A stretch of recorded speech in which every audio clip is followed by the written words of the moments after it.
घर का बंटवारा। अरे विनोद, तूने हलवाई को सारा सामान तो दे दिया है ना? अक्षय की शादी में कोई कमी नहीं रहनी चाहिए।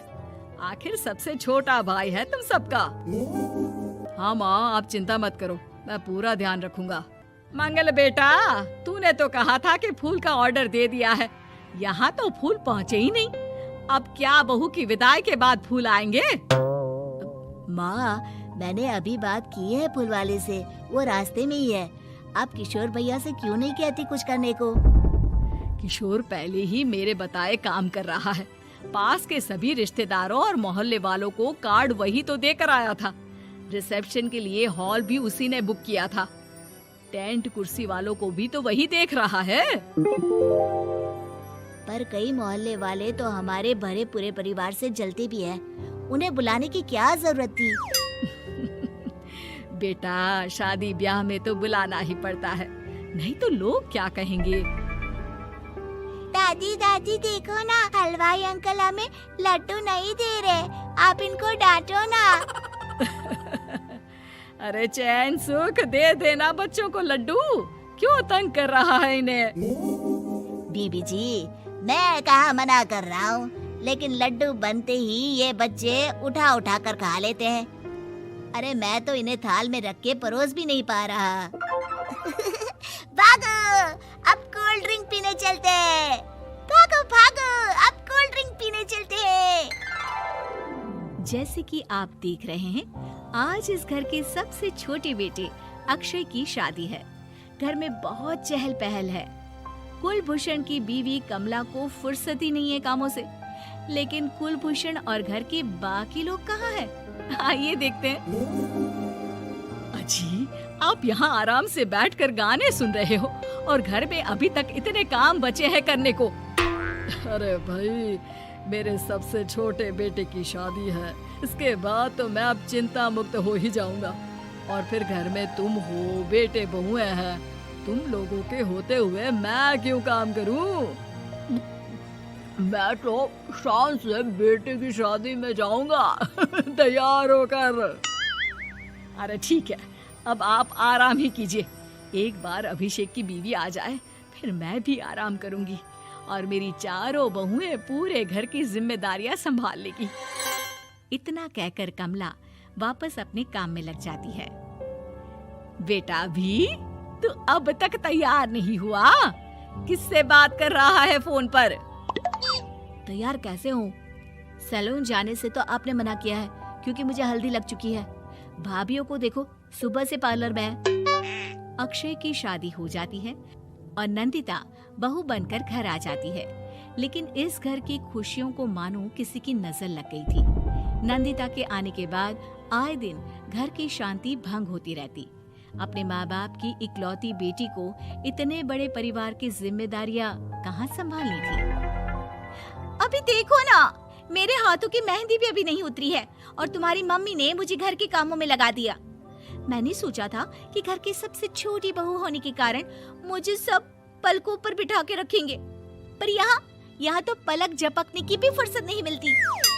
देखो नंदू, शादी के पहले ही मेरे घर वालों ने तुम्हें और तुम्हारे पेरेंट्स को बता दिया था कि मैं जॉइंट फैमिली में रहता हूँ, तो फिर अब ये शिकायत क्यों? और फिर तुमसे पहले मेरी भाभियाँ भी तो आई थी शादी करके, उन्होंने तो कभी कुछ नहीं कहा। नंदिता तब तो चुप हो जाती है, लेकिन ऐसा बहुत दिनों तक नहीं चलता। अरे नंदिता, माँ बाबूजी की दवाई का टाइम हो गया है, उन्हें दवाई दे आओ और उसके बाद सबके लिए नाश्ता बना देना। पर भाभी, मैं तो अभी अपना फेवरेट सीरियल देख रही हूँ। प्लीज मेरी जगह आप कर लो ना ये काम। ठीक है, मैं तेरी जगह माँ बाबूजी को दवाई दे आती हूँ और नाश्ता बना लेती हूँ। तू मेरी जगह पूरे घर की डस्टिंग करके 5 बच्चों को स्कूल के लिए तैयार करके भेज देना और दोपहर का खाना बनाने के बाद कपड़े धोकर सुखा देना। उसके बाद हम दोनों मिलकर बाजार जाकर सब्जी ले आएंगे, फिर डिनर की तैयारी कर लेंगे और उसके बाद बस भाभी, मैं माँ बाबूजी को दवाई देकर सबके लिए नाश्ता बना देती हूँ। हे भगवान, ये कहाँ लाकर फंसा दिया मुझे। मेरे घर में तो गिनती की 8 रोटियाँ और 2 सब्जी बनती थी और नाश्ता निपट जाता था, यहाँ तो रोटियों का ढेर और सब्जियाँ बड़े बड़े पतीलों में बनानी पड़ती है। नाश्ता बनते बनते लंच का टाइम हो जाता है और लंच बनते बनते डिनर का। अभी मुझ में तुम्हारे पूरे परिवार का नखरा उठाने की और ताकत नहीं बची। मैं ऐसे नहीं रह सकती। अरे तो क्या चाहती हो तुम? मुझे अलग रहना है बस। तो ठीक है, हम कल ही शिफ्ट हो जाएंगे किराए के घर में। इतना बड़ा घर होते हुए हम किराए पे क्यों रहेंगे? ना जी ना, घर में ही दीवार खड़ी करो अपने हिस्से के आगे।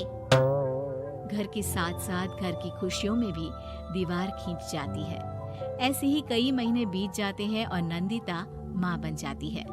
बच्चे के आने से अभिषेक के कंधों पर खर्चों का बोझ आ पड़ता है। अभिषेक का बोझ कम करने के लिए नंदिता भी पार्ट टाइम जॉब कर लेती है, लेकिन इससे उसके सर पर नौकरी, घर और बच्चे की जिम्मेदारी बढ़ जाती है। नंदिता, ये क्या है? तुमने घर भी ठीक से साफ नहीं किया, ना ही मेरे कपड़े धुले हैं। चिंटू के बाल भी कटवाने जाना था, देखो उसके बाल कितने बढ़ गए हैं। अरे करती क्या हो पूरा दिन तुम? मैं करती क्या हूँ? तुम्हारा नाश्ता और लंच बनाने के बाद चिंटू को डे केयर सेंटर पर छोड़कर आती हूँ, फिर खुद ऑफिस जाती हूँ। पूरा दिन काम करके आने के बाद बिना आराम किए बाजार से सब्जियाँ लेकर आती हूँ, घर आकर खाना बनाती हूँ, चिंटू को देखती हूँ और क्या करूँ मैं? तो किसने कहा था अपने सर पर इतने काम लेने को? मत जाओ ऑफिस। ऑफिस जाए बिना घर के खर्चे कहाँ से पूरे होंगे? चिंटू की डे केयर का खर्च, उसके लिए बेबी फूड का खर्च, प्रेस वाले का खर्च, ये सब तुम्हारी सैलरी से होता नहीं है। अगर परिवार से अलग नहीं होती तो इतनी मुसीबतें नहीं उठानी पड़ती तुम्हें परिवार के साथ मिलकर काम करने में दिक्कत थी, लेकिन काम तो अब भी बहुत है तुम्हारे सर पर। चिंटू को भी डे केयर भेजने की जरूरत नहीं पड़ती। उसको गोद में खिलाने के लिए दादा दादी और घर के सभी बड़े होते। उसके साथ खेलने के लिए उसके भाई बहन भी होते। मेरे तीनों बड़े भाइयों के बच्चे भी बड़े हुए हैं, लेकिन बिना महंगा बेबी फूड खाए, क्योंकि मेरी माँ और भाभियाँ बहुत अच्छे से जानती है कि बच्चे को क्या खिलाना चाहिए।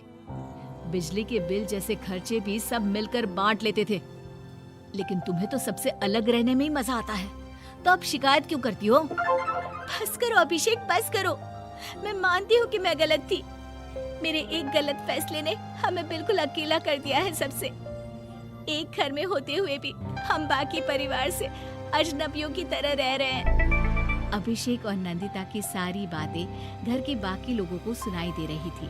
तभी कमला बोल पड़ती है। अरे नंदिता बहू, किसने कहा कि तुम अकेले हो? तुम्हारा इतना भरा पूरा परिवार है ना तुम्हारे साथ। हम तो बस ये चाहते थे कि तुम अपनी गलती समझ जाओ।